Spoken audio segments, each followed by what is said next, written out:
very funny how outside people, or in the mainstream, all the time believe that artists in the periphery are out of the equation of things, no? And of course, it's very complicated to try to develop things in areas like Latin America or Africa or Asia. Really, sometimes you've been struggling.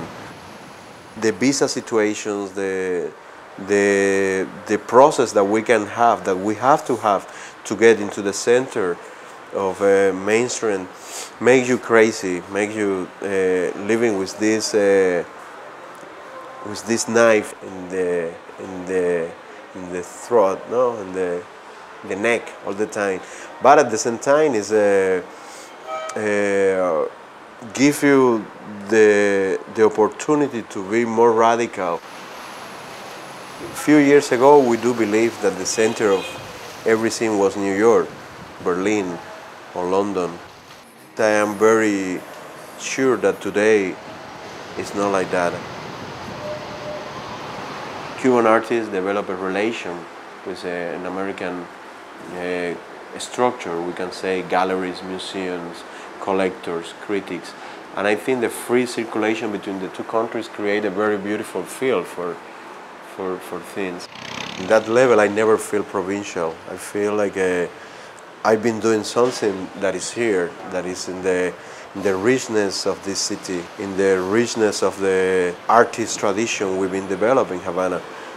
You know, Havana and Cuba have all this beautiful tradition for centuries of being one of the most illustrated countries in the area. In a way, it's a big and complex city. As a urban situation is it's incredible. Living in the city like Havana is really like living in any megapolis that you can find. The 70s was a very close moment, was a very Soviet way to think in the aesthetics.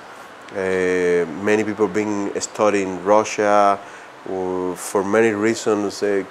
Cuban politicians and ideologies try to bring to the artists in Cuba this so-called socialist realists that never function in Cuba.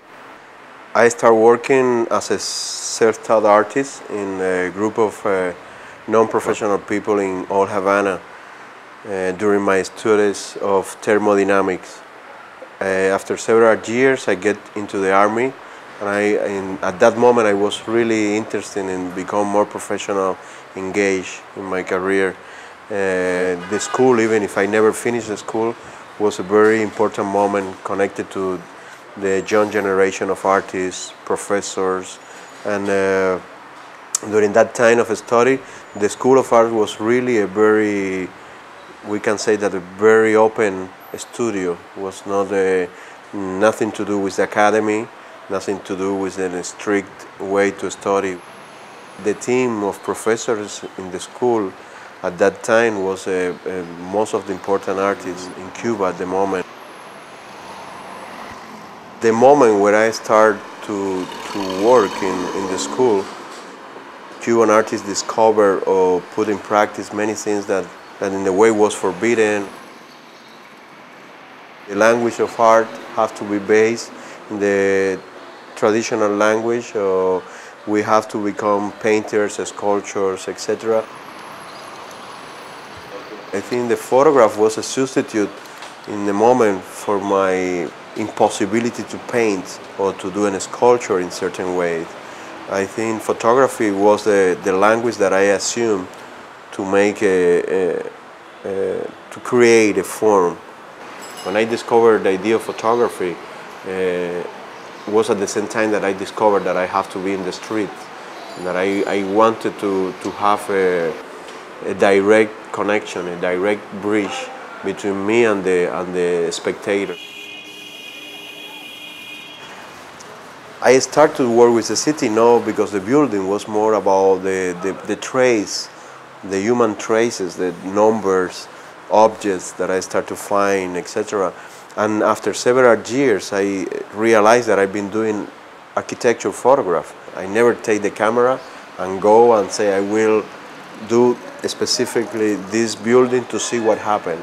I'm not interested in places who have a long history in the back, or places where people can recognize easily what it is.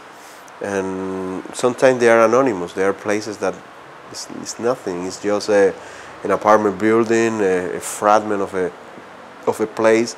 I think that's very important to keep the freshness of the image. Havana is full of non-finished buildings. There are many. There are hundreds of buildings that never get finished. All the phenomena of the decade of architecture and the decade of politics and existential topics as well. I've been dealing with all these things together, taking the city as a metaphor to develop this point of view. I'm proposing to redevelop a new building on top of the previous plans from the original architects. Took the photograph and redesigned on top of photograph with my thread drawings. In the creation of the buildings, a kind of utopias, spaces, non-functional architecture. The process become more in this balance between the very rational and very fictional situation. Normally what happened here is this kind of work. I've been taking the photograph, then I draw like this. This is a good example. It's a new piece I am working in.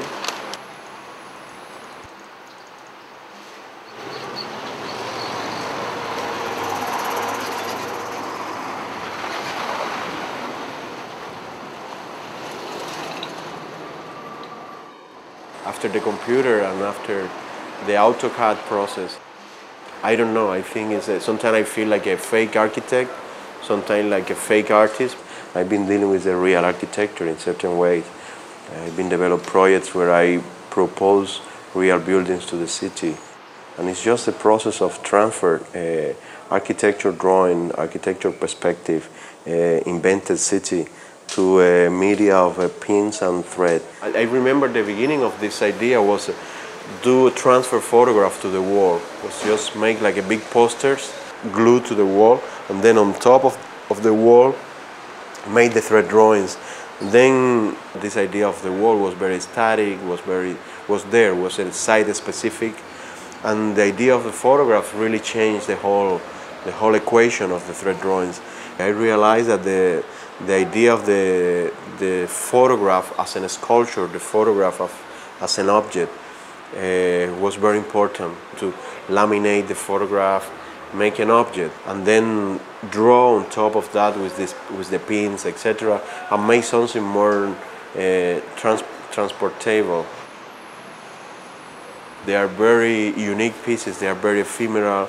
I don't believe a lot in the idea of multiplied images.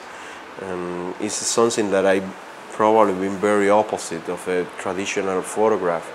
And this group of work, they are unique. And I want to go to this very real, or I call sometimes hyper-realist architecture. That means using the models process, the model makers. I come in a certain way to this weight of work, this weight of combined photo and drawing. In this case was just a photograph of a sign, billboard in Havana that I remember many years ago. And then I called this project the art project. And then I continued the billboard and then added more art. And it's this idea of a kind of a song with the voice, just the art. That, of course, implied the using of the process of the architecture drawings, everything very precise. And photograph from my archive, that was a record company building or something like that I saw from the highway of Santa Monica that they was working in. Then I took some photograph.